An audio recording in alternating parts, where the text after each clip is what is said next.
If you are looking to lose weight permanently, you have two big challenges: losing the weight and then keeping it off. The second challenge is what we often overlook. How do you keep the weight off? That is what we're talking about in this video. Only 20% of people keep their new physique after losing a large amount of weight. You might think that's due to laziness, that people become complacent in their habits after hitting their goals, but there is a common and very valid scientific explanation for this. A simple way to describe metabolism is how many calories we need to consume to maintain our body's structures, such as our organs, and the functioning of those organs and systems. When we lose weight, our metabolism decreases. This is normal. We have a smaller body and therefore we need less energy to maintain that smaller body.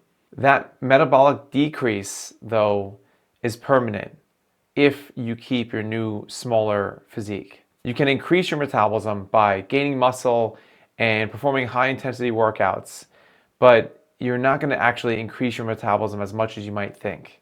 If you don't adjust your eating habits to accommodate your new, slower metabolism, you will gain the weight back. In short, you can keep the weight off by keeping your calories low.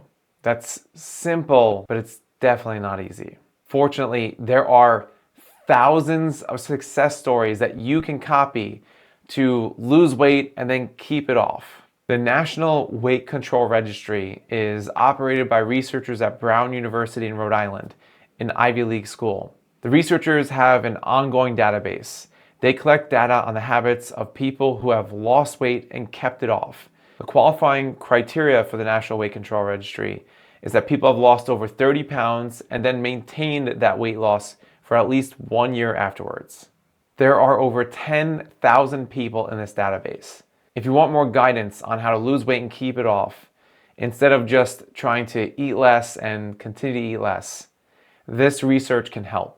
What did the participants in the National Weight Control Registry do? Let's start with the most obvious and most important. 98% of the participants changed their diets. I know, that's obvious. Less obvious point though is that you have to make permanent changes to your diet. You cannot cut back on eating something for a few weeks and then go back to your old eating habits. You have to make changes forever to lose weight forever. How can you eat less forever? Most participants in the weight loss registry had diet consistency. They ate the same foods each day, weekdays or weekends, work days or vacation days.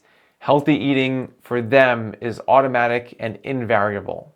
In the registry, people who ate the same foods consistently had a 60% higher likelihood of maintaining their weight loss. Participants also monitor their weight frequently. Specifically, 75% of the participants weighed themselves at least weekly. 36% weighed themselves daily. If you weigh yourself often, you can quickly become aware of any weight gained back and then can make changes to stop the weight gain early and get back to your ideal weight. Make exercise and physical activity a part of your everyday life. 90% of the participants in the weight loss registry exercise for about an hour per day. This makes sense. Exercise makes up for the low metabolism by burning some extra calories every day. Also, exercise is shown to be a keystone habit. When people exercise, they're more likely to make other positive changes, such as sleeping more and eating less food. Finally, 62% of the participants watched less than 10 hours of TV per week. What does this have to do with weight loss? TV does not inherently make you fat. There are two related habits that can impact your weight loss ability. First, if you're watching TV, you are likely sitting. Sitting for a while can slow your metabolism down and impact where your fat is stored. When people are sitting often, it's shown that their fat is more often stored in their midsection. A better choice is to be standing and moving, or at least break up your sitting periods occasionally with some movement. Another relevant impact of TV time is that people eat more when they watch TV. It may not happen at the meal you eat when watching TV, But if you watch a lot of TV, you'll likely eat more throughout the day. When you watch less TV, you will eat less food overall. Creating a new permanent physique is not an unattainable goal. Thousands of people have accomplished this, and so can you. Another habit that can help you with permanently losing weight is getting more sleep. To learn more about how to get more sleep, watch my video, How to Sleep Better, 11 research-based tips. If you want to continuously learn about how to get in the best shape of your life and keep that shape, click the subscribe button. I'm Dr. Preuss. Thanks for watching this video.